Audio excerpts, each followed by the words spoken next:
Hi everybody, I am Ree from mummyof4.com. I help busy mums make their lives easier with parenting tips, tricks, hacks and advice. And today we are talking all about routine. I had a question sent in. I've had quite a few questions recently. That noise, by the way, you can hear Zara tipping a big massive box of counting bears all over my office. So so you have fun, baby. Won't you let me talk? So I've had lots of questions recently sent in about routine. I had one specifically sent in about the evening routine. So I thought, are you having a picnic, Eve, darling? Sorry, I was having a picnic next to me. So I thought I would do a little Q&A. So if you have any specific questions about routine, please drop them in the comment box below. As you can tell, I'm still fiddling with my new French. I'm not quite used to that yet, so just getting used to it. If you are joining me live, please drop live in the chat box. And if you're catching this on replay, tap replay. And if this has found its way to YouTube and you found me over there, then say hi from YouTube in the comments for me. So let's have a look at some of the questions that were sent in. I haven't actually been through all these, so this is a surprise for me as well as for you. So, okay, the first one. How did you begin to establish routine? So I'm going to start way back when I had my first baby.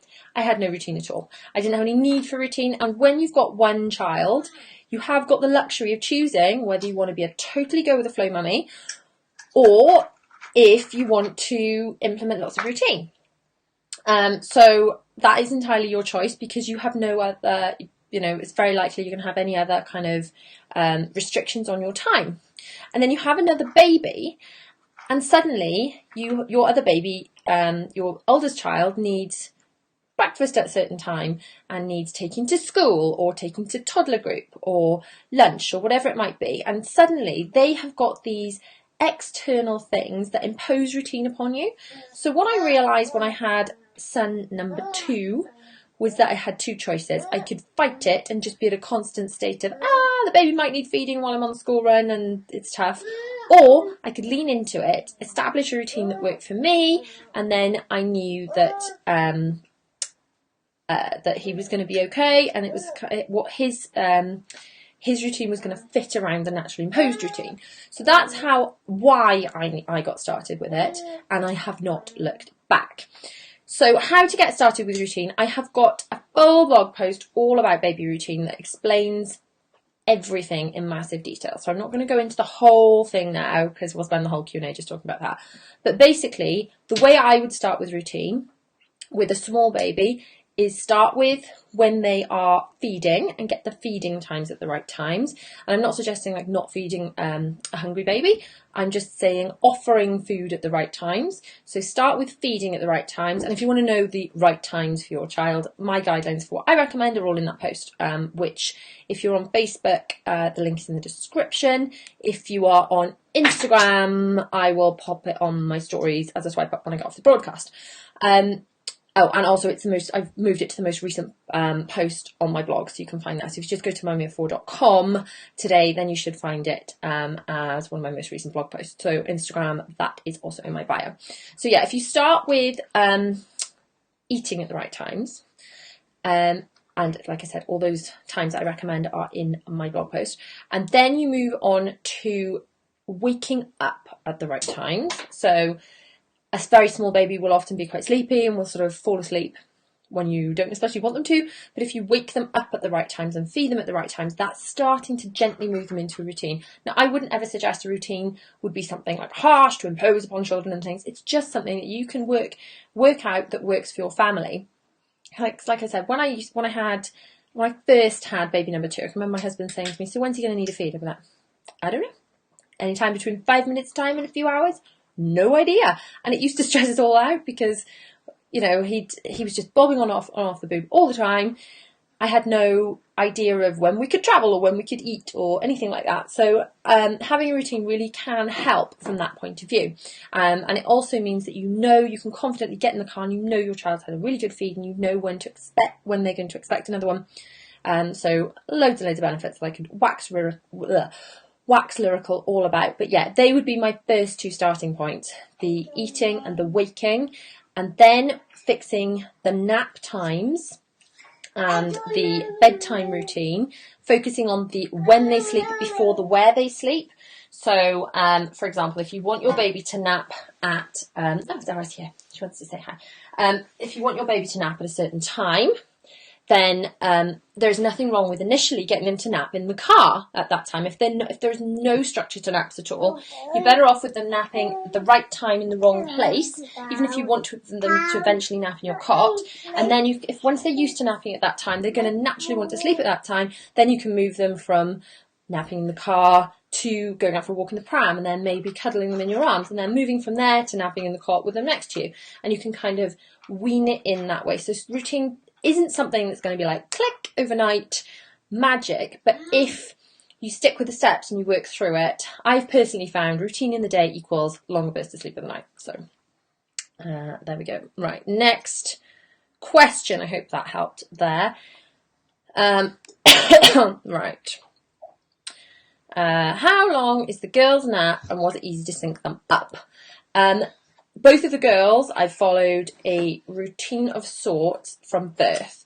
I say routine, when they're newborn, it's more of a schedule than a routine because they're on like a 3-hourly rotation then. So it's not so much to do with the time on the clock, but they were being fed first 3-hourly and then 4-hourly from the beginning of the feed. So they were on a schedule from pretty much day one, and then when they're ready, when they're happily going, the allocated amount of time between feeds, and then they were,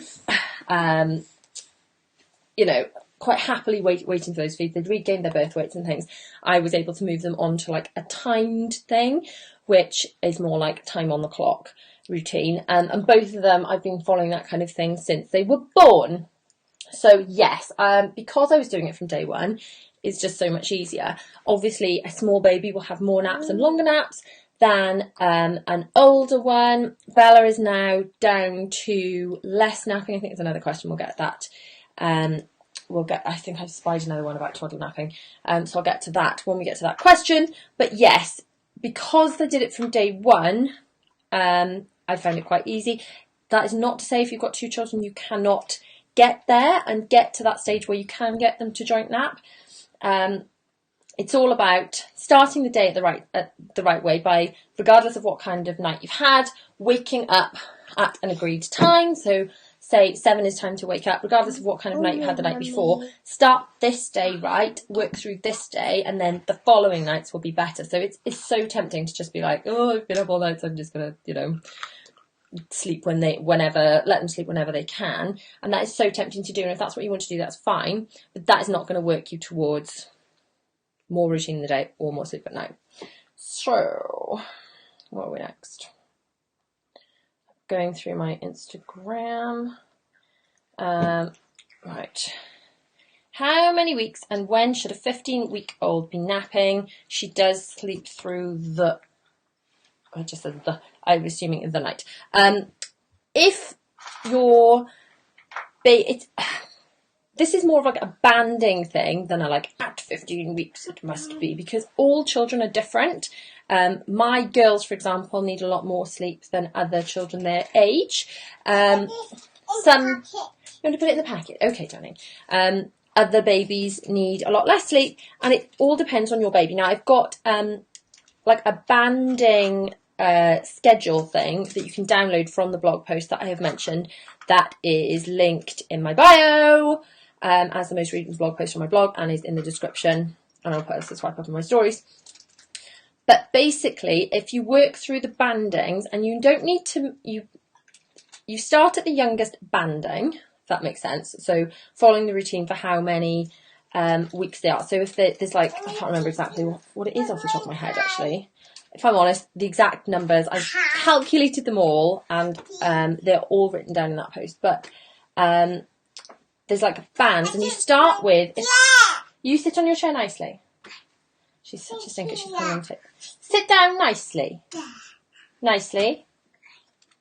You're wicked. You are. She's wicked. She's climbing on the table next to me, which is only like a kiddie table. But I'm trying not to engage it too much. Good girl, sitting on the chair. Well done. Good girl. No, she's grinning. She knows she's wicked. Right, so you go through the, you download the printable with all the timings on it. And what I would recommend is starting at like the younger banding. So giving them the younger option for your child. So there's like a, I don't know if it's like 2 to 4 months and then like a 3 to 5 month banding. So you start with the younger banding. Try and offer them that amount of sleep and wake them up at those times.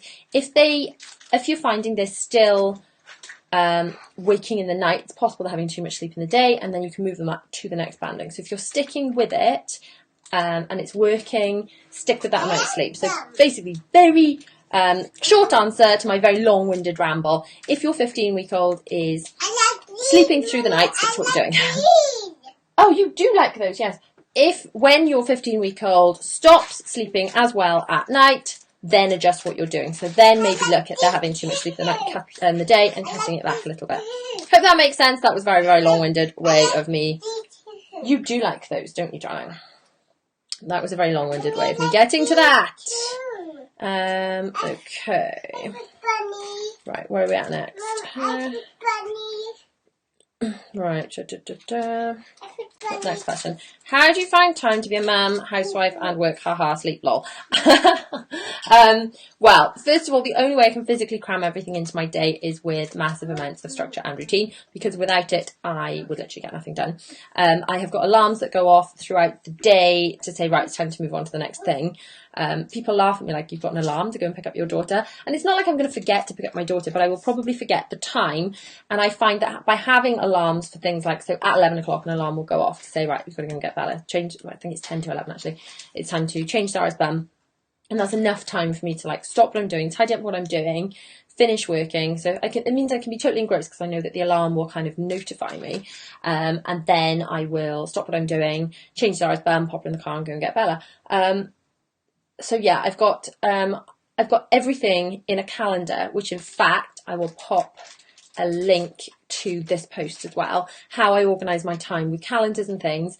You can use Google calendars, or I use all the native Apple calendars because we're all on Apple.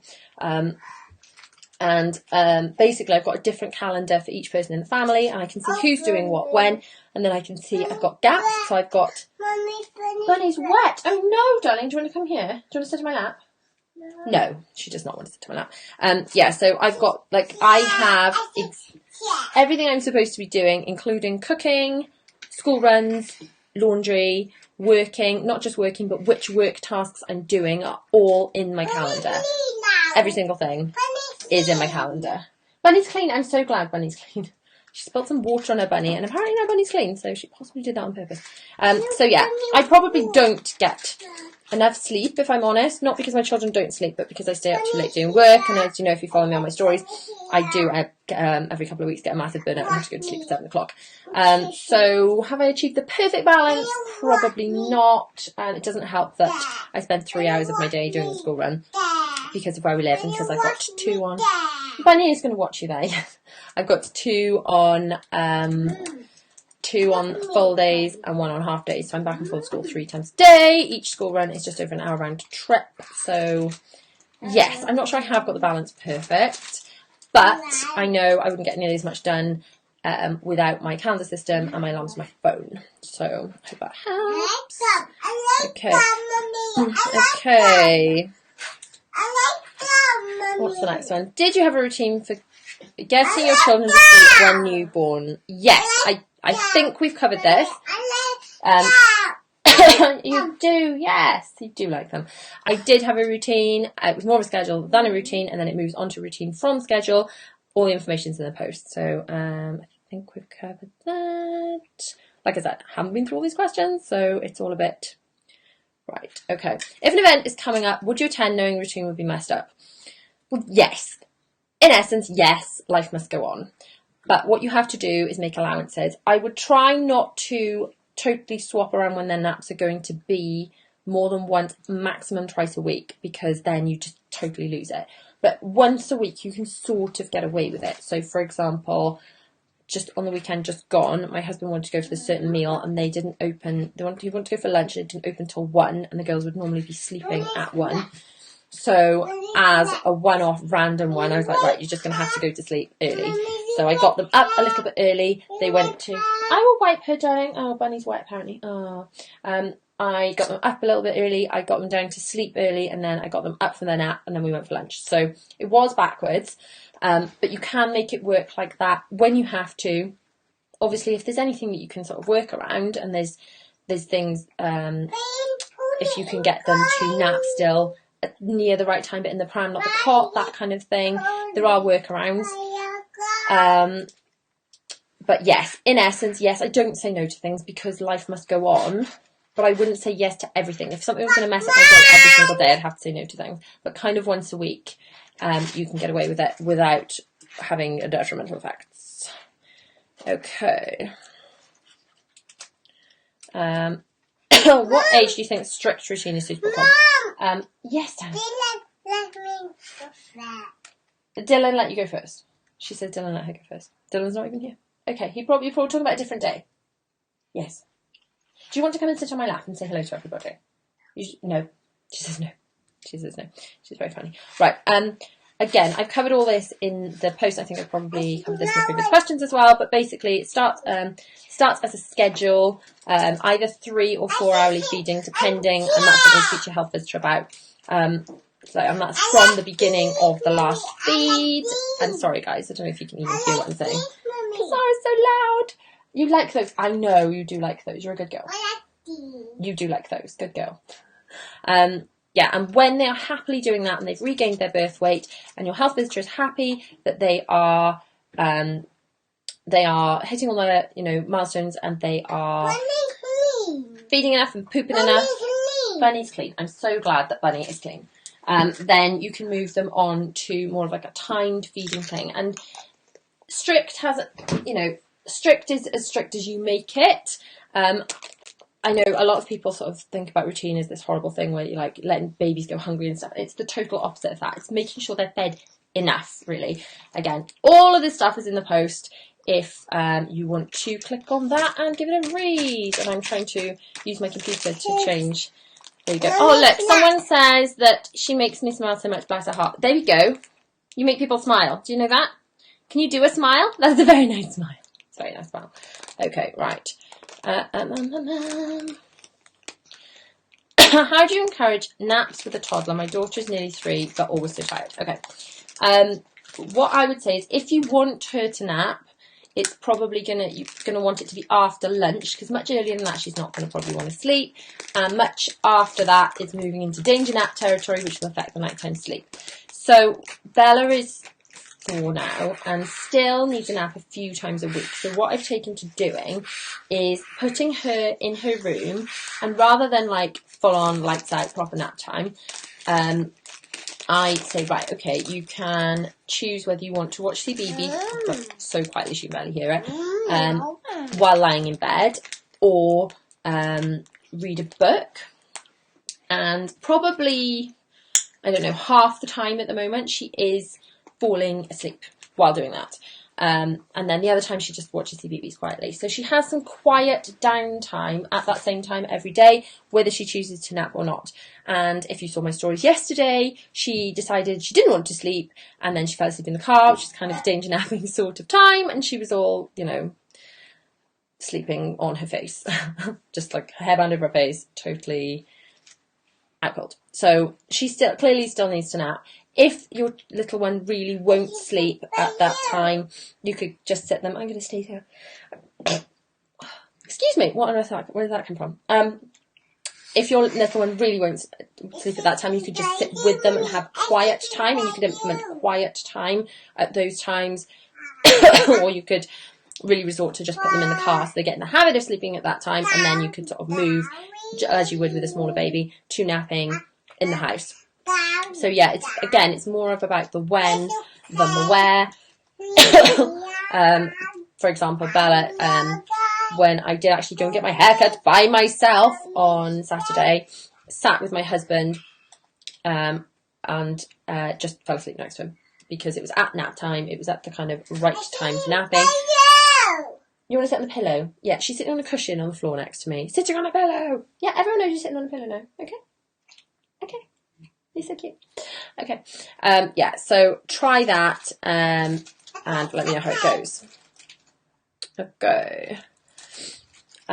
School morning routines. I could talk all day about this, but long story short, I will do another video about it. I've been meaning to film a school morning routine video for ages, but I have got a blog post which is called How to Have Stress-Free School Run Mornings, or something similar to that. I will pop a swipe open my stories very soon, and I will pop the link to that in the Facebook comments when I get off this broadcast. What time do you and the kids get up on school mornings? You always seem so chilled. Thank you.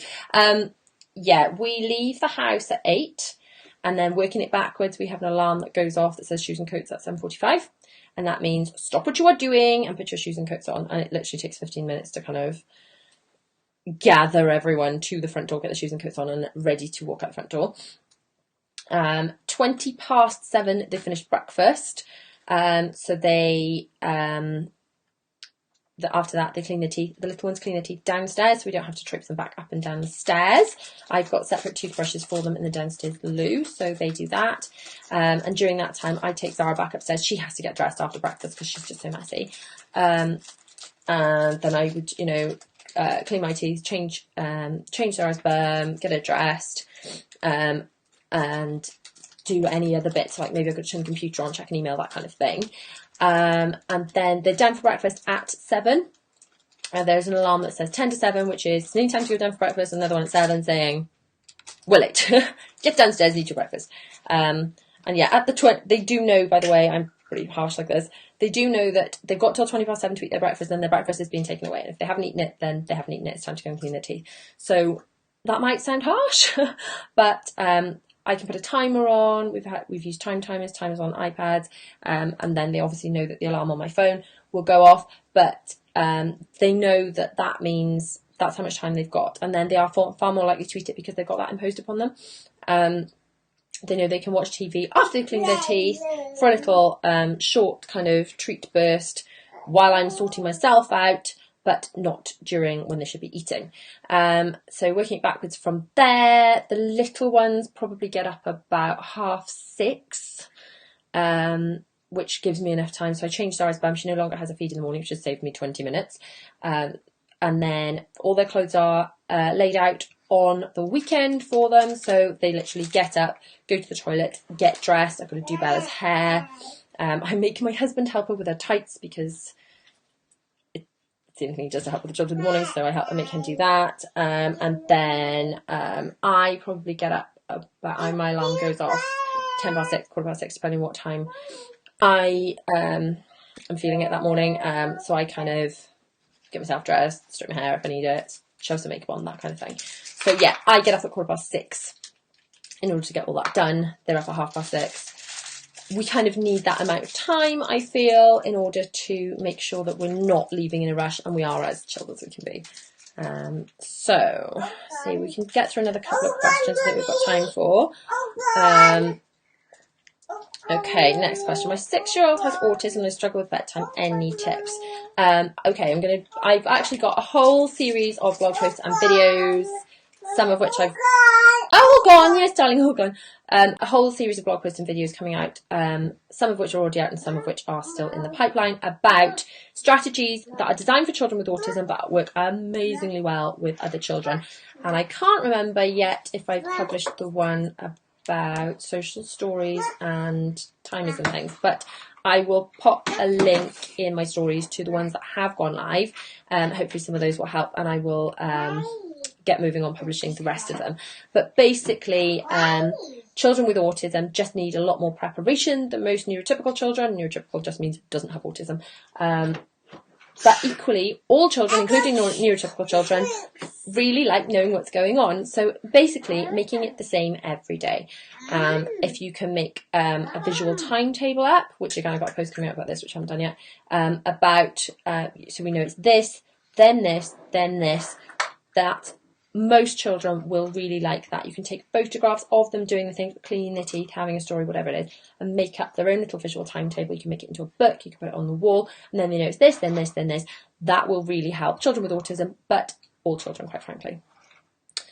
Right, it's time for another couple of questions. This one just says the prepping for the next day part. Most of our prep we do on the weekends. I prep all the children's clothes up into like day by day things.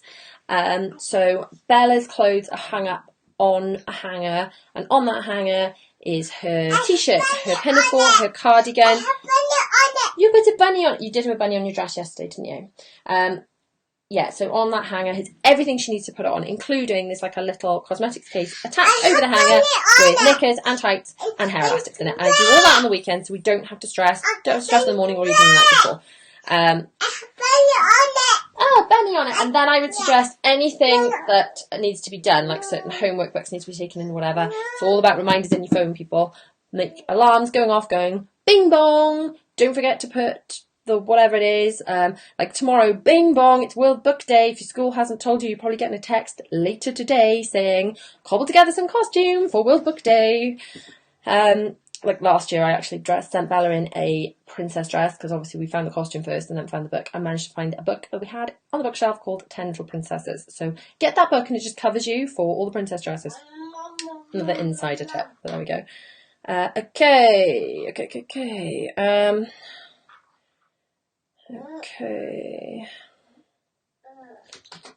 Right, what's it? What is the one thing you'll never miss about school runs when the kids have all grown up?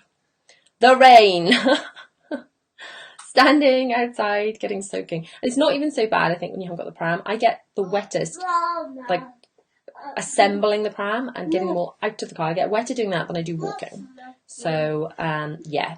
Getting soaked and then having to come home and change everything, including my knickers. That's what I will miss the least when I don't have to do a school run anymore. You want raisins now? Okay. Well, Mummy's just got another 5 minutes of this and then I can come play with you, okay? Do you want to sit here or do you want to sit next to Mummy on the floor? What do you want to do? Do you want to sit on my lap? No.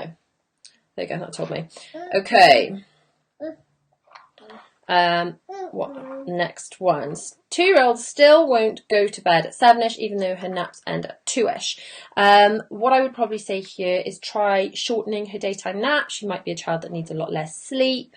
Failing that, a star chart for being good going to bed is a good tip.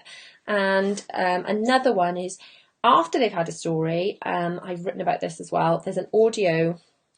Don't buy the actual book. The actual book is the most boring thing in the world. But the audio book, you read like a normal story and then you put on the audio book and leave the room, of the rabbit who wants to fall asleep, the tractor who wants to fall asleep, or the elephant, I think, that wants to fall asleep.